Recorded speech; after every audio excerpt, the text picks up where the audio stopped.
Crow presents a story where dreams and destiny collide.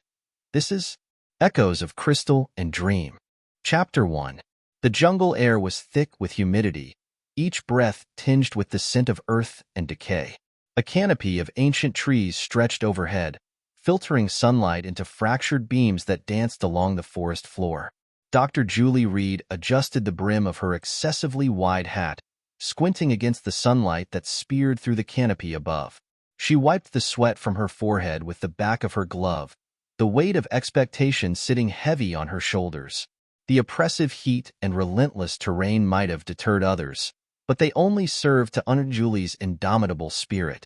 Every step she took with her heavy leather boots was a culmination of the sacrifices she had made throughout her career until this very moment, frequently at the expense of precious moments and time with her own 2 children, who she adored with endless affection.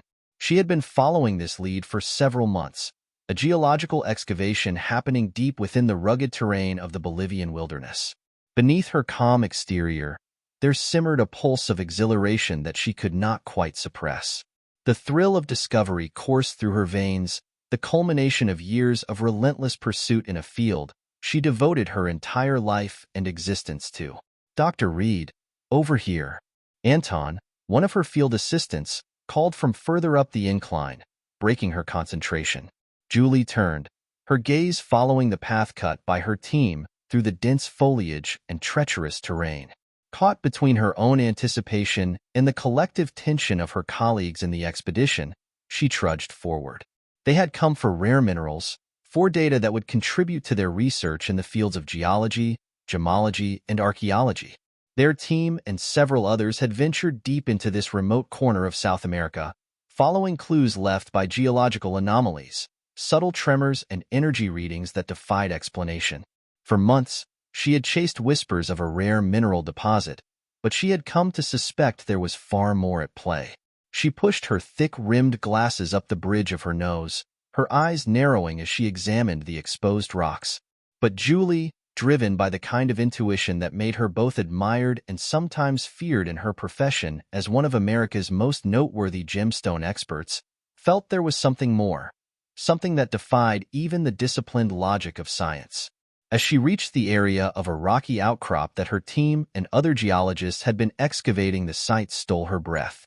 Embedded in the rock, partially exposed by the ongoing excavation, was an object unlike any she had ever encountered. "Clear the surrounding area," she instructed, her voice low but commanding. The team moved quickly, their tools scraping against stone and soil. Dust rose in swirling clouds, mingling with the earthy scent of the jungle.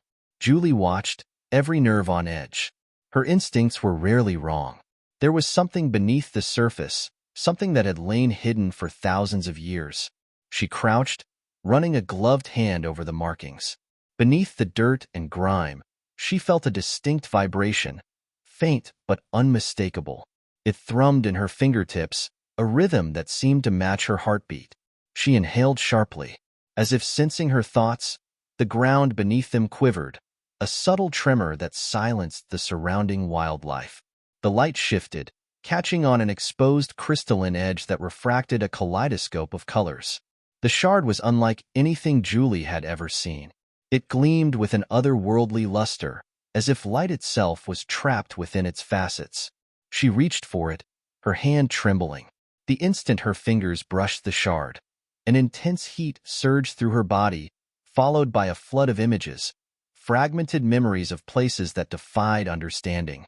Cities suspended in the sky, creatures of unimaginable size and power, and a blinding explosion that ripped the fabric of reality to its core. Julie gasped, jerking her hand back. The vision faded, leaving her breathless and shaken. "Dr. Reed, are you all right?" Anton's voice, which was both cautious and concerned, grounded her. She nodded, quickly retracting her hand, as if burned. "Yes, I'm fine," she said, though the tightness in her voice suggested otherwise. This is unprecedented. We need to extract it carefully. Document everything." The team moved with meticulous precision, chipping away at the surrounding rock and encasing the crystal in protective layers. Hours passed as the sun dipped low on the horizon, casting long shadows that danced like spirits across the clearing. Finally, the crystal was freed. An otherworldly shard, cradled in layers of protective padding. Julie, now alone in the fading light, stared at it with a mix of awe and trepidation. Her instincts screamed that it was more than a simple geological find. But, like a moth drawn to a flame, she could not resist taking it with her to examine it more closely in her geology lab.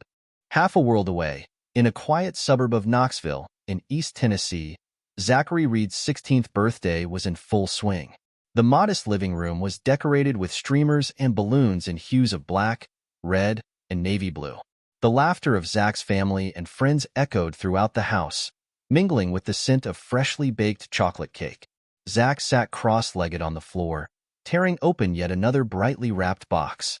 His younger sister, Jenny, clapped her hands in delight, her long brown hair bouncing off her shoulder as she watched her brother in exhilaration. "What's next, Mom?" Zach asked, his eyes shining with excitement. Julie smiled, though there was a hint of weariness in her gaze. She had returned from the expedition a few months ago, yet her thoughts were still preoccupied with the crystalline shard that now sat locked in her study. But today was for Zach. She reached into her bag and retrieved a small, velvet box. "This is special," she said, kneeling beside him. "Open it carefully." Zach lifted the lid with reverence, revealing a necklace. The chain was simple, but the pendant, a crystal that seemed to contain a living flame, drew gasps from everyone in the room. The light from the illuminated living room flickering throughout the crystal, shifting and pulsing as if in rhythm with Zach's heartbeat. He lifted it from the box, feeling a warmth that was both comforting and unsettling. "Whoa," he whispered, slipping it over his head. The pendant settled against his chest, and for a brief moment, he felt a deep connection, a resonance that hummed in his bones. He dismissed it as excitement from receiving such a beautiful gift for his birthday. "It's beautiful," Jenny said, wide-eyed.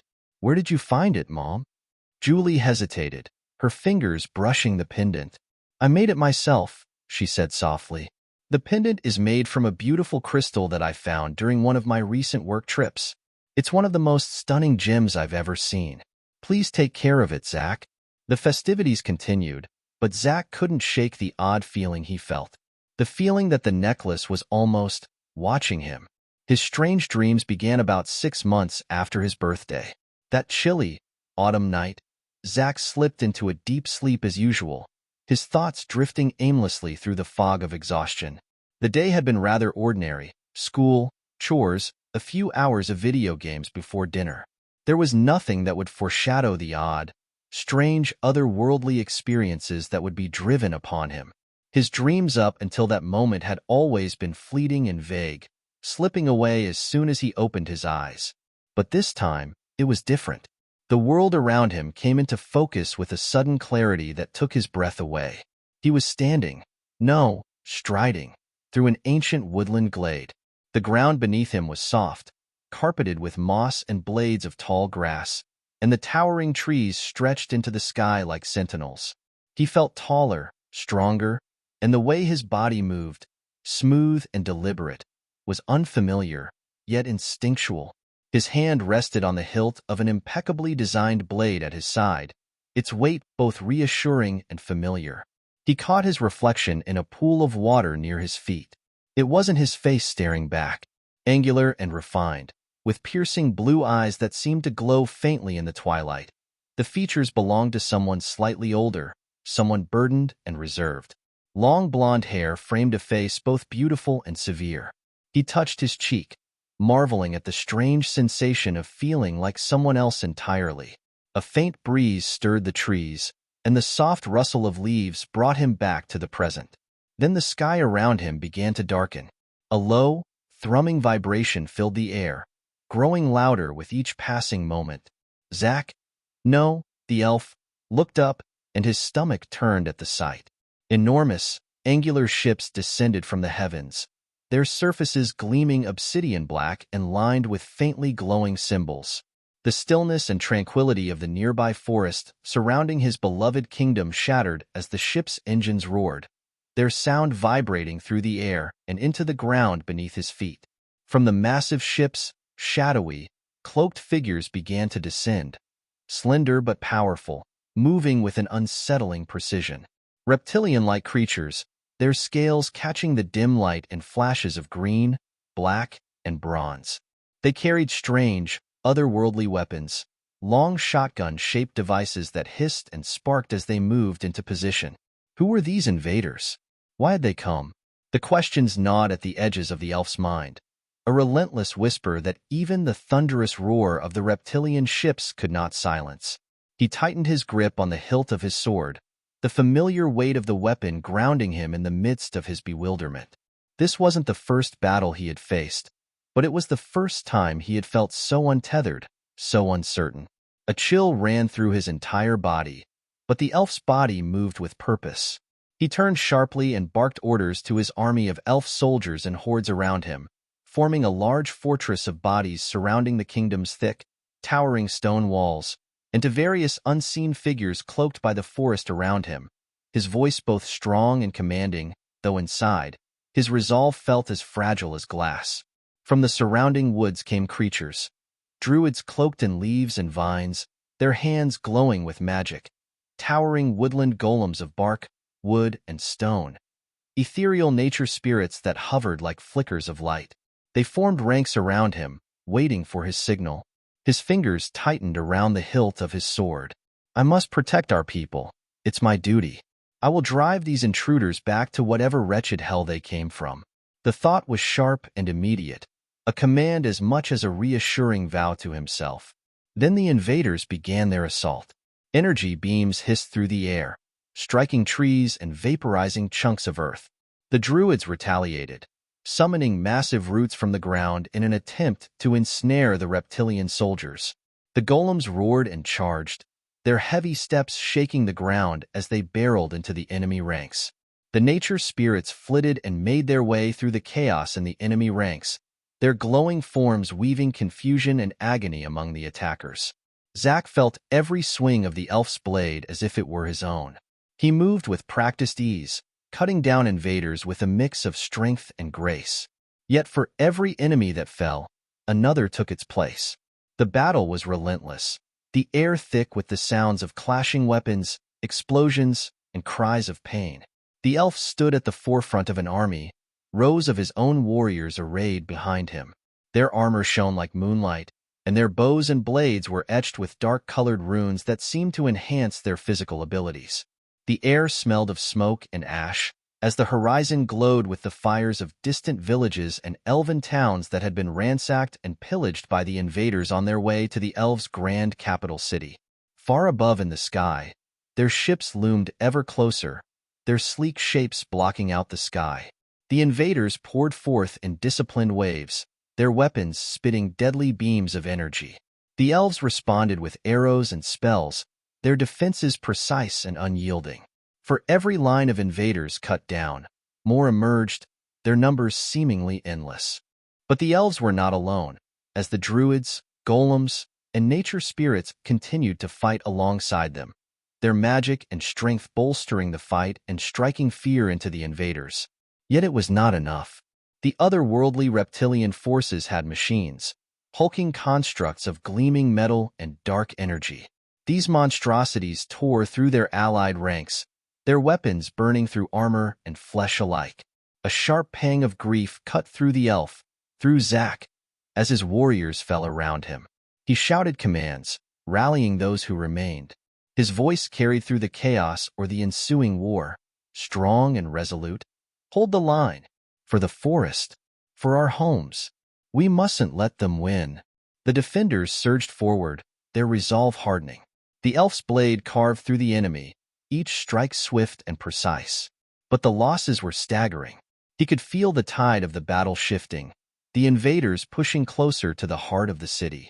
Suddenly, a deafening roar shook the ground.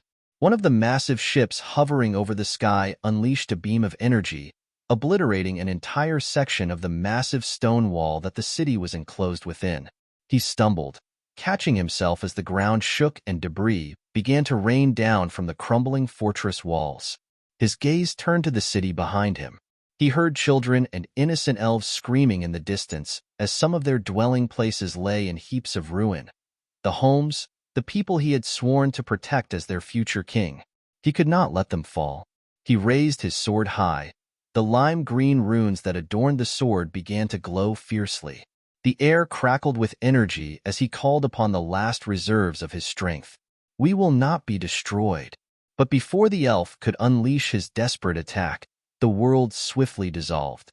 Zach woke with a start, his heart pounding so violently it felt like it might burst from his chest. His sheets were tangled around him, damp with sweat. The room was dark and silent, save for the faint rustle of the autumn wind outside his window.